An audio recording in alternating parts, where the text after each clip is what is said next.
Hey friends, Michelle here from Scrappy Soul Sister, and I am here with you today with my first layout for the February limited edition kit. Now that kit is full of Echoes of Time from 49 and Market, designed by Joanne Bain. And if you have questions as far as what is in the kit, I do have an unboxing video that you can check out on my channel. If I remember, I will link it below.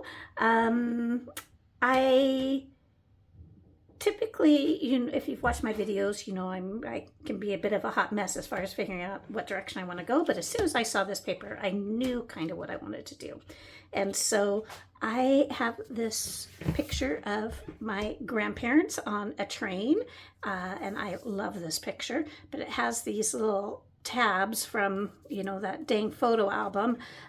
So I think I'm going to cut out an oval, maybe out of chipboard, and then cover it with paper, and then kind of offset it off of this cameo. I have some flowers picked out. I'm also going to use some of the chipboard flowers that come in the kit.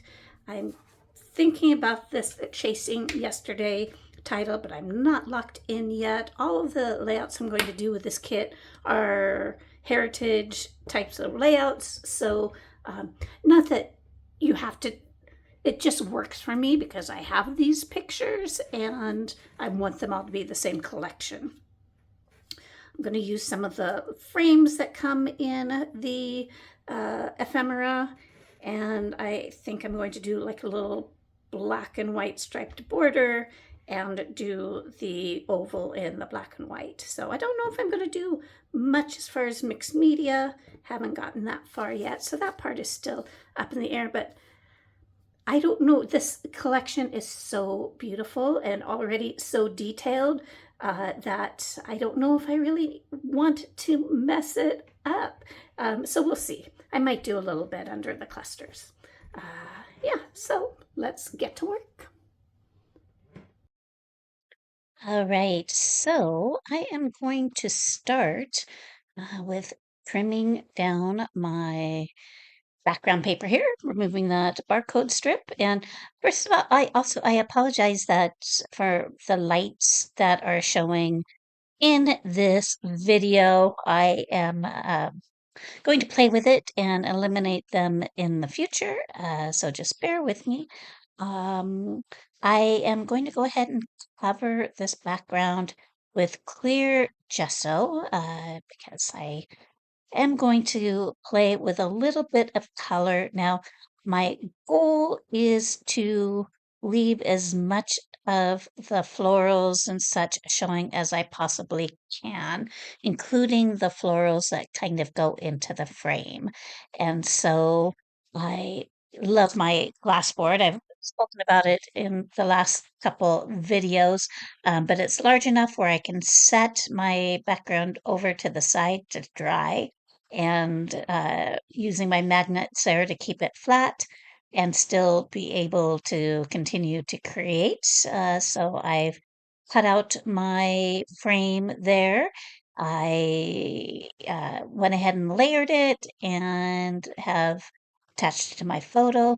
I was thinking about using these couple little frames and putting this striped paper in it, but I go in a different direction, as you will see here shortly.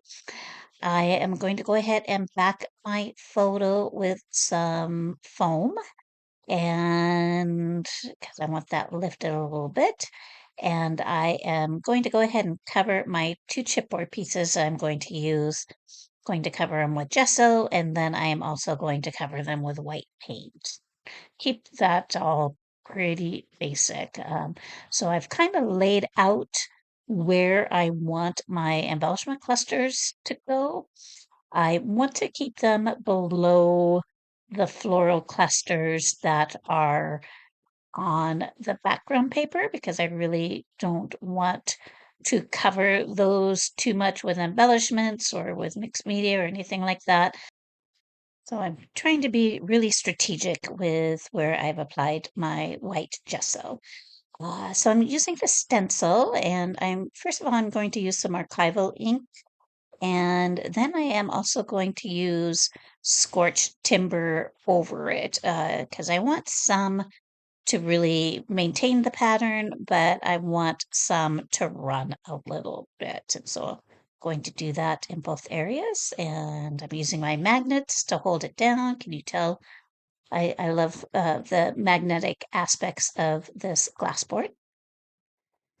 And so I have that on there. I'm going to go ahead and spritz it a little bit with some water and let it kind of run just a little bit here and there.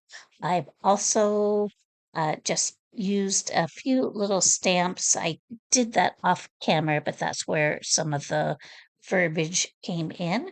And now I'm going to use the lavender, is it lavender kisses, I think, and the cappuccino. And I'm also going to use from the Distress Inks, the Dusty Concord. And I do quite a few layers to get it to be the depth of color that I want. It keeps drying a little bit too soft for me, so I don't show you all of the layers, but just know that I do this process a number of times to get that kind of deep layered look that I'm looking for. And this is the Dusty Concord that I'm working with right now. So I need to expand my 49 and market colors. They just came out with 50 new colors.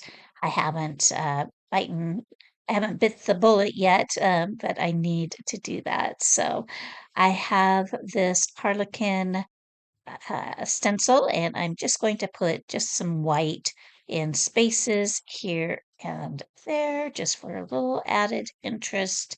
And then I go back with my watercolors and go over it a little bit more. And so that is off to the side to dry, and I'm going to play with my two little frames, and I decide to use this Harlequin. And that is why I also use that Harlequin stencil, is to carry that pattern through a little bit.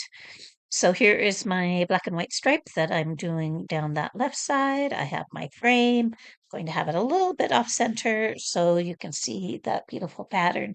Now I was going to like have it angled a little bit as well, but then my stripes would have been crooked, and so I decided not to do that.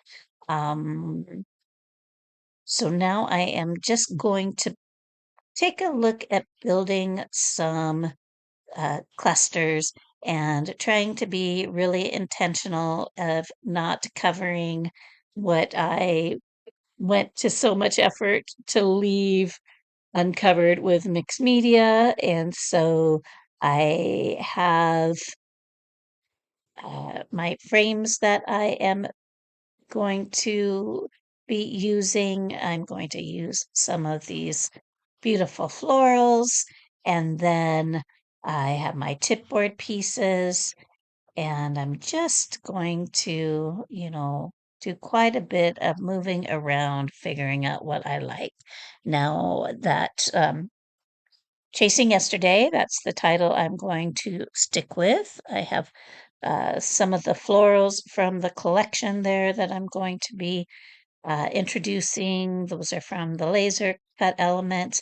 And I have that luggage. I'm going to go ahead and cut that out here shortly. They are on a train, so I thought the luggage would be appropriate. There's such a good mixture of florals, just single flowers, and the more sprig like style, and then the clusters. So makes it really easy. I am going to use the half doily up there to the top right, and I'm kind of getting close, I think, to figuring out how I want these clusters. So that is where my title is going to go. They're on the luggage. Going to introduce some round elements. So that love tag and some of the clocks, some of the gears.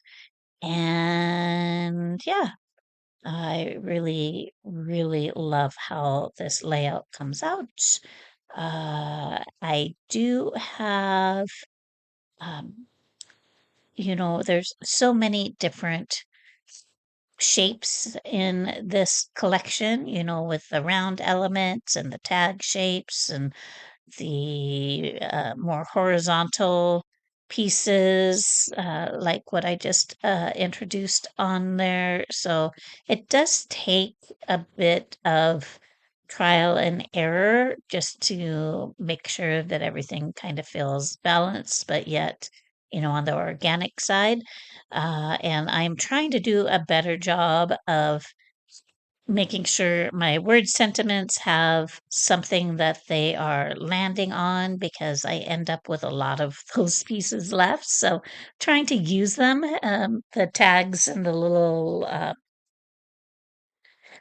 label pieces, the blank label pieces, and uh, so yeah, I am going to take a look. This is pretty close to how this is going to end up. I'm going to take a look at a few butterflies. I do want to add just one more little bit of texture. So I'm going to mix up some curls with some gel medium with from Vicky Bouton. And so I'm going to remove all this after I take a picture and make sure I know where everything is going. I'm going to remove it all and then go ahead and spread my little mixture. There's my tablet I took a picture with. And so I've added some prills along the frame and then in a couple of areas there underneath my clusters. And so I have gone and taken my picture and adhered everything. I have some pearls on the florals as well. And now I'm just doing some white splatters. So everything's pretty much complete. So thank you for joining me today. I hope you enjoyed it. I'm getting close to 1,000 subscribers. So if you haven't subscribed yet, I would love it if you did so, and that would help you get notified of my videos. Be sure to check out the My Creative Scrapbook information because this is a gorgeous kit. And here are some close ups. Thank you, everyone.